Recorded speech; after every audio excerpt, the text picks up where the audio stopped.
హైదరాబాద్ ముంబై హైవేలో ఇన్వెస్ట్ చేయొచ్చా? అసలు ముంబై హైవేలో డెవలప్మెంట్స్ జరుగుతాయా? ఇప్పటి వరకు జరిగిన డెవలప్మెంట్స్ ఏంటి? రాబోయే 5-10 సంవత్సరాల్లో ముంబై హైవే ఎలా మారబోతోంది? ముత్తంగి నుండి జహీరాబాద్ వరకు ఏ ప్రాంతాల్లో ఇన్వెస్ట్ చేయొచ్చు? ఔటర్ రింగ్ రోడ్డు నుండి రీజనల్ రింగ్ రోడ్డు వరకు ల్యాండ్ రేట్స్ ఎలా ఉన్నాయి?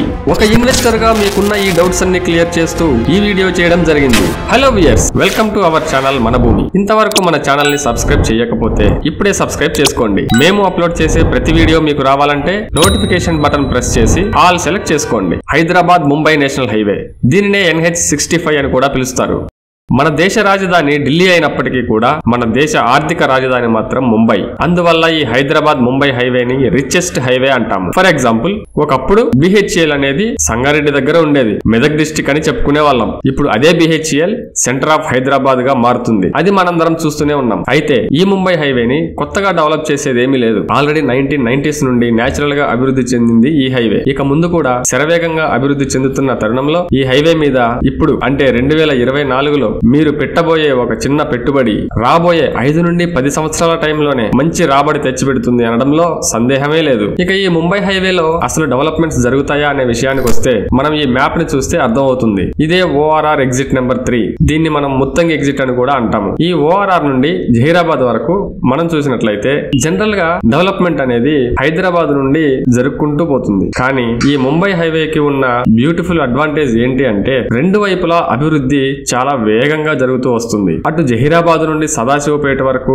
అలాగే పటాన్చెరు నుండి సదాశివపేట వరకు. అంటే మెయిన్ సెంటర్ ఆఫ్ అట్రాక్షన్ గా సదాశివపేట ఉండబోతుంది అనడంలో ఎలాంటి డౌట్ లేదు. ఈ సదాశివపేట, పెద్దాపూర్ ఈ ప్రాంతాల్లో ఎవరైతే తెలివిగా పెట్టుబడులు పెట్టారో వారికి అదిరిపోయే గుడ్ న్యూస్ ఏంటంటే RRR రీజనల్ రింగ్ రోడ్. ఈ రీజనల్ రింగ్ రోడ్ వల్ల మీరు పెట్టిన చిన్న పెట్టుబడి రాబోయే 5 నుండి 8 సంవత్సరాల కాలంలోనే మీరు కూడా ఊహించని రిటర్న్స్ ని చూస్తారు. ఎవరైతే ఈ ప్రాంతాలలో ఇన్వెస్ట్ చేద్దాం అని వెయిట్ చేశారో వారికి కూడా ఇది ఒక గొప్ప అవకాశం అనే చెప్పొచ్చు. ఇప్పటి వరకు ఔటర్ రింగ్ రోడ్డు నుండి జహీరాబాద్ వరకు ఉన్న educational hubs, industries, manufacture companies, ఇంకా రాబోయే కంపెనీస్ వల్ల ముంబై హైవే దేశంలోనే అత్యంత రిచెస్ట్ హైవేగా ఎలా మారబోతుందో ఒకసారి చూద్దాం. ముత్తంగి నుండి సంగారెడ్డి వరకు చూసుకుంటే ఇస్నాపూర్ దాటగానే మనకి మహేశ్వర మెడికల్ కాలేజ్ ఉంది. ఈ హైవేలో నెక్స్ట్ రుద్రారం. ఈ రుద్రారం దగ్గర గీతం యూనివర్సిటీ ఉంటుంది. ఈ గీతం యూనివర్సిటీ మొత్తం 125 ఎకరాలలో ఉంటుంది. ఇక్కడి నుండి ఒక 5 minutes డ్రైవ్ లోనే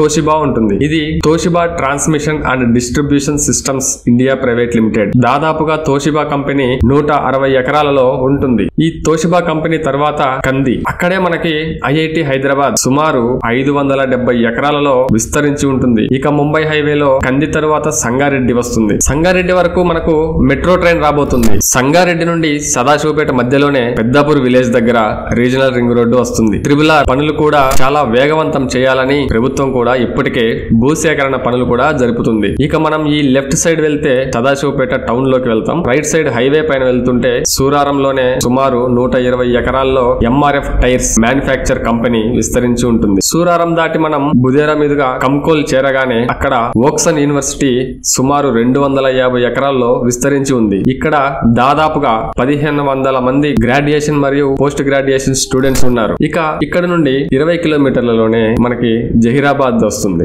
Zaheerabad already independent developed town. ఇక్కడే మనకి 13,000 ఎకరాలలో NIMS national investment and manufacturing zone ఏర్పాటుకు సిద్ధమైంది. ఈ నిమ్స్ తో సుమారుగా డైరెక్ట్ అండ్ ఇండైరెక్ట్ 5 లక్షల ఎంప్లాయ్మెంట్ వరకు రానుంది. ఈ జహీరాబాద్ లోనే Mahindra and Mahindra company tractors manufacturing plant ఉండడం కూడా ఒక అద్భుతమైన డెవలప్మెంట్ గా చెప్పొచ్చు. ఇవే కాకుండా ముత్తంగి నుండి జహీరాబాద్ వరకు ఇంకా చాలా కంపెనీలు ఇప్పటికే ఎస్టాబ్లిష్ అయ్యాయి. వాటిలో ముఖ్యంగా DMart warehouse, MSN laboratories, Pennar industries, Hindware, Pepsi లాంటి పెద్ద పెద్ద ఇండస్ట్రీస్ ఉండడం వల్ల ఈ ముంబై హైవే శరవేగంగా అభివృద్ధి చెందుతుంది. మన హైదరాబాద్ ముంబై హైవేకి ఇంత క్రేజ్ రావడానికి ఇంకో కారణం కూడా ఉంది. అదేంటంటే కనెక్టివిటీ. మనకి IT hub, financial district, Mokila, Shankarpalli, Mominpet నుండి ఎక్సలెంట్ కనెక్టివిటీ ఉండడం కూడా ఒక మంచి అడ్వాంటేజ్ అనే చెప్పుకోవచ్చు. ఇక ORR ఎగ్జిట్ నెంబర్ 3 నుండి జహీరాబాద్ వరకు ఏ ప్రాంతంలో అయితే తక్కువ ఇన్వెస్ట్ చేసి మంచి ఫలితాలు పొందొచ్చో ఒక్కసారి చూద్దాం. ఔటర్ రింగ్ రోడ్డు నుండి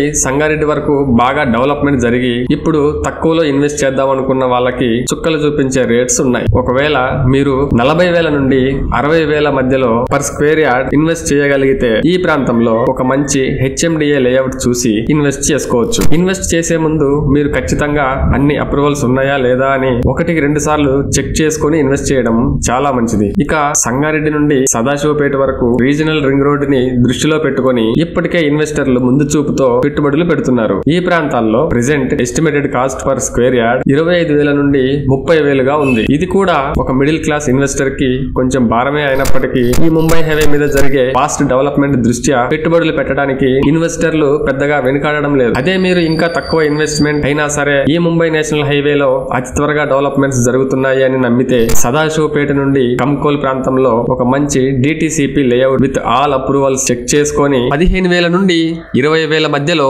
పర్ స్క్వేర్ యార్డ్ ధైర్యంగా ఇన్వెస్ట్ చేసుకోవచ్చు. అభివృద్ధి జరిగిన ప్రాంతాల్లో పెట్టుబడి పెట్టలేకపోయాను అని బాధపడే వాళ్ళకి ఇప్పుడు అభివృద్ధి జరగబోయే ప్రాంతంలో పెట్టుబడి పెట్టే గొప్ప అవకాశాన్ని తెలివిగా ఉపయోగించుకుంటారని ఆశిస్తున్నాము.